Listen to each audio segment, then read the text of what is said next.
తెలంగాణ మాజీ సీఎం అయినటువంటి కేసీఆర్ గారు కూడా జైలుకి వెళ్తారని అంటున్నారు. దాని ప్రకారంగా మీరేమంటారు? కేసీఆర్ గారిదంటే ఫస్ట్ టైం ఎలిగేషన్స్ పెట్టొచ్చు ఎవరైనా, ఇది అది అని. ఎలిగేషన్స్ పెట్టడం వల్ల ఫస్ట్ టైం ఎవరినైనా జైలుకి పంపిస్తారు. ఆ తర్వాత జైలుకి వెళ్ళిన తర్వాత ఏమవుతుంది, ఆయన ఇప్పుడు కవిత గారు కూడా వచ్చేస్తారు.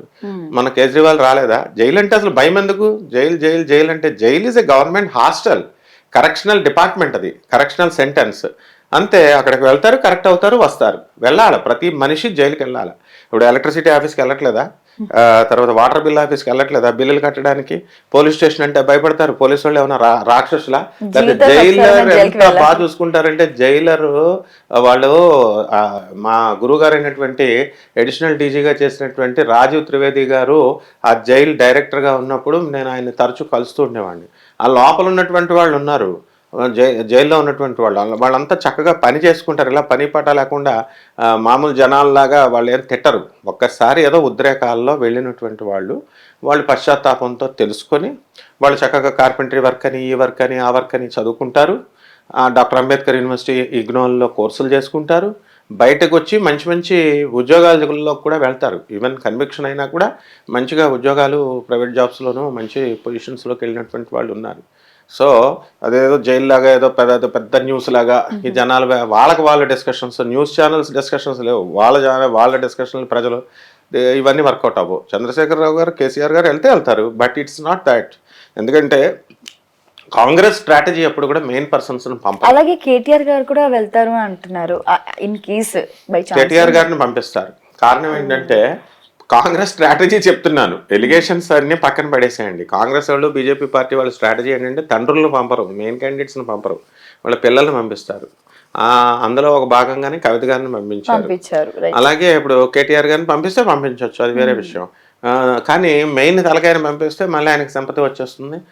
తర్వాత ఆయన మళ్ళీ పికప్ అయిపోతాడన్న ఉద్దేశంతో ఈ పార్టీ సమీకరణలు అలా ఉంటాయన్నమాట. ఎందుకంటే దే ఆర్ నేషనల్ పార్టీస్, అలా చీప్గా బిహేవ్ చేయవు. వీళ్ళు కేసులు పెట్టేసుకోవడాలు, జైలుకి పంపించడాలు అలా ఉంటాయి. ఆయన జైలుకి పంపిస్తే ఏమవుతుంది, ప్రజల్లో సానుభూతి పికప్ అవుతుంది. సో కేసీఆర్ గారు జైలుకి వెళ్ళే సమస్య లేదు. ఒకవేళ ఏమన్నా కేటీఆర్ గారు వెళ్తారు అనుకుంటే ఎలిగేషన్స్ పెడితే ఏం చేస్తారు మరి? ఇప్పుడు ఫాల్స్ ఎలిగేషన్స్ అవ్వచ్చు, లేకపోతే ట్రూ అవ్వచ్చు, ప్రజలకి ఏం తెలుసు? అవన్నీ రికార్డ్ వర్క్ ఉంటుంది కదా. ఇప్పుడు రేవంత్ రెడ్డి గారు ఉన్నారు, పైన సోనియా గాంధీ ఉంది, తర్వాత మోడీ గారు ఉన్నారు, ఆనరబుల్ జస్టిస్లు ఉన్నారు, కోర్టు ఉంది, కేసులు ఫైల్ చేస్తారు. కేసు ఫైల్ చేసిన వాళ్ళు దాన్ని బట్టి అక్కడ ఉన్న సిచ్యుయేషన్స్ని బట్టి ప్రైమా ఫ్యాసీ ఎస్టాబ్లిష్ అవ్వాలా, ఎస్టాబ్లిష్ అవ్వకుండానే జైలుకి పంపించారు చంద్రబాబు నాయుడు గారిని. ఇలా anything can be done in judiciary. And law is like an ass, and if you go before the ass it bites you, if you go back of the ass it kicks you.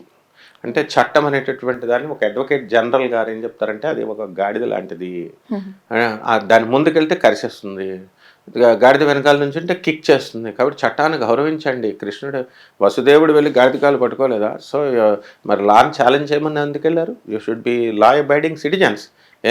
మీ వాళ్ళ మాస్టర్లు చెప్పలేదా క్రైములు ఇవి చేయమని చెప్పారా? కాబట్టి జైలుకి వెళ్తే వెళ్ళాలా, తప్పులు చేస్తే వెళ్ళాలా, దట్స్ ఆల్. అందువలన జ్యుడిషియరీ ఏం చేస్తుంది, దాని ప్రకారం లా ఆఫ్ కోర్స్ దాని ప్రకారం వచ్చేస్తుంది. గురుగారు, మరి కవిత జాతక ప్రకారం ఎన్ని రోజులు జైల్లో ఉండవచ్చు అంటారు? ఎవరైనా సరే 3 నెలల కంటే ఎక్కువ ఉండకూడదమ్మా. 6 నెలలు 8 నెలలు చేసేస్తున్నారు. ఒక మర్డర్ కేసు ఉన్నవాడే ఒక 3 monthsలో బయటకు వచ్చేస్తున్నాడు. సో ఈ యొక్క కవిత గారి కేసులో ఎలా ఉంటుందంటే, మ్యాక్సిమం ఉన్న తర్వాత సిబిఐ అవనివ్వండి, సుప్రీంకోర్టు అవనివ్వండి, హైకోర్ట్స్ అవనివ్వండి, స్ట్రిక్ట్గా కనుక చూసినట్లయితే జ్యుడిషియరీలో ఎందుకు ఇన్ని నెలలు ఉన్నారు అని అడుగుతారు. ఎందుకు ఇన్ని నెలలు ఉంచారని. కనిమౌళి గారిని బయటకు తీసుకురాలేదా? మ్యాక్సిమం 6 నెలలు ఎవరికైనా సరే, మహా అయితే 8 నెలలు, అంతకు మించి ఏమి ఉండదు. జగన్ వెళ్ళాడంటే ఇట్స్ అన్ ఎక్సెప్షనల్ కేస్. అదేంటంటే సెంట్రల్ గవర్నమెంట్ వాళ్ళు తలుచుకొని గవర్నమెంట్ కక్ష కట్టేసి జడ్జెస్కి చెప్పేసి వాళ్ళు ఇలా ఉంచేసి ఏదేదో అంటారు, చేసేస్తారని. ఏం లేదు, మిథున్ రాశి కాబట్టి కవిత గారిది మహా అయితే ఇంకొక 2 నెలలు ఉంటుంది, బ్రహ్మాండంగా బయటికి వస్తుందన్నమాట. రైట్.